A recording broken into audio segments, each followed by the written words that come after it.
नमस्कार। निर्जला एकादशी व्रत ज्येष्ठ मास की शुक्ल पक्ष की एकादशी तिथि को रखा जाता है। हिंदू धर्म शास्त्रों के अनुसार मनुष्य को अपने जीवन काल में निर्जला एकादशी का व्रत अवश्य ही रखना चाहिए। इस व्रत को करने से मनुष्य को मोक्ष सहज रूप में प्राप्त हो जाता है। निर्जला एकादशी का महाभारत काल से जुड़ा हुआ एक वृतांत भी है जो भीमसेन से जुड़ा है। इसीलिए इस एकादशी को भीमसेन एकादशी भी कहते हैं। यदि आप पहली बार इस व्रत को करने जा रहे हैं तो व्रत के नियम जानना बहुत ही आवश्यक है। व्रत के नियम, जैसा कि नाम से प्रतीत होता है, निर्जला अर्थात बिना जल के। इस व्रत को बिना जल ग्रहण किए शुरू किया जाता है और इस व्रत का पारण होने के बाद ही जल पिया जाता है। ऐसा कहते हैं कि इस व्रत में पानी पीने से यह व्रत टूट जाता है।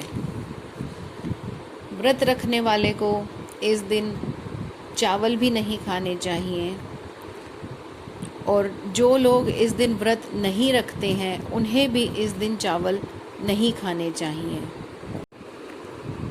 एकादशी तिथि 20 जून 2021 को शाम 4:21 पर शुरू होकर 21 जून दोपहर 1:31 तक रहेगी। यह व्रत एकादशी सूर्योदय से शुरू होकर द्वादशी सूर्योदय तक रहता है, अर्थात व्रत रखने वाले यह व्रत 21 जून को बिना जल ग्रहण किए पूरा दिन व्रत करेंगे और अगले दिन यानी 22 जून को व्रत का पारण करेंगे, अर्थात पूजा करने के बाद ही जल ग्रहण करेंगे। व्रत की विधि एवं महत्व। सुबह जल्दी उठकर स्नान करें, विष्णु भगवान की पूजा करें और व्रत का संकल्प लें। दिन भर भगवान का स्मरण करें। ओम नमो भगवते वासुदेवाय मंत्र का जाप करें। शाम को फलाहार लिया जा सकता है लेकिन जल नहीं पीना है। अगले दिन स्नान के बाद भगवान की पूजा करें। पूजा में तुलसी, गंगा जल, प्रसाद अवश्य रखें। व्रत का पारण करने के पश्चात गरीबों को, ब्राह्मणों को दान देना चाहिए और इसके पश्चात स्वयं भी भोजन करना चाहिए। निर्जला एकादशी व्रत कथा। एक बार भीमसेन व्यास जी से कहने लगे कि हे पितामह, भ्राता युधिष्ठिर, माता कुंती, द्रौपदी, अर्जुन, नकुल और सहदेव आदि सभी एकादशी का व्रत करने को कहते हैं, परंतु महाराज, मैं भगवान की भक्ति, पूजा आदि तो कर सकता हूँ, दान भी दे सकता हूँ, किंतु भोजन के बिना नहीं रह सकता। इस पर व्यास जी कहने लगे, हे भीमसेन, यदि तुम नरक को बुरा और स्वर्ग को अच्छा समझते हो तो प्रत्येक मास की दोनों एकादशियों को अन्न मत खाया करो।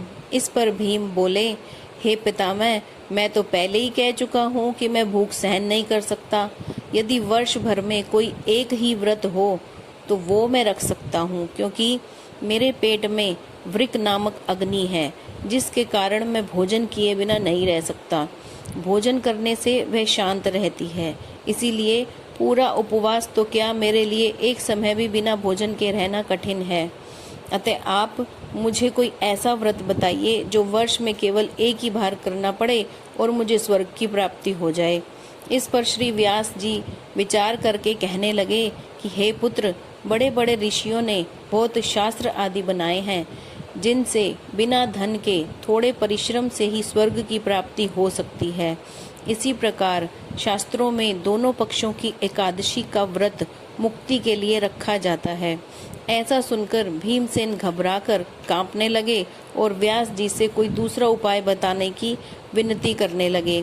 कहते हैं कि ऐसा सुनकर व्यास जी कहने लगे कि वृषभ और मिथुन की संक्रांति के बीच ज्येष्ठ मास के शुक्ल पक्ष की जो एकादशी आती है उसका नाम निर्जला है। इस एकादशी में अन्न तो दूर, जल भी ग्रहण नहीं किया जाता। तुम उस एकादशी का व्रत करो इस एकादशी के व्रत से स्नान और आचमन के सिवाय जल का प्रयोग वर्जित है। इस दिन भोजन नहीं करना चाहिए और ना ही जल ग्रहण करना चाहिए, क्योंकि भोजन करने से और जल ग्रहण करने से यह व्रत टूट जाता है। फलाहार खा सकते हैं। इस एकादशी में सूर्योदय से शुरू होकर द्वादशी के सूर्योदय तक व्रत रखा जाता है, यानी व्रत के अगले दिन पूजा करने के बाद व्रत का पारण करना चाहिए। व्यास जी ने भीम को बताया कि इस व्रत के बारे में स्वयं भगवान ने बताया था। यह व्रत सभी पुण्य कर्मों और दान से बढ़कर है। इस व्रत को करने से मनुष्य मोक्ष को प्राप्त करता है। व्यास जी की आज्ञा के अनुसार भीमसेन ने बड़े साहस के साथ निर्जला एकादशी का ये व्रत किया, जिसके परिणाम स्वरूप प्रातः होते होते वो संज्ञाहीन हो गए। तब पांडवों ने गंगा जल, तुलसी, चरणामृत, प्रसाद आदि देकर उनकी मूर्छा दूर की। तभी से भीमसेन पाप मुक्त हो गए और भीमसेन के ये व्रत रखने के कारण इस व्रत का नाम भीमसेन एकादशी भी पड़ गया।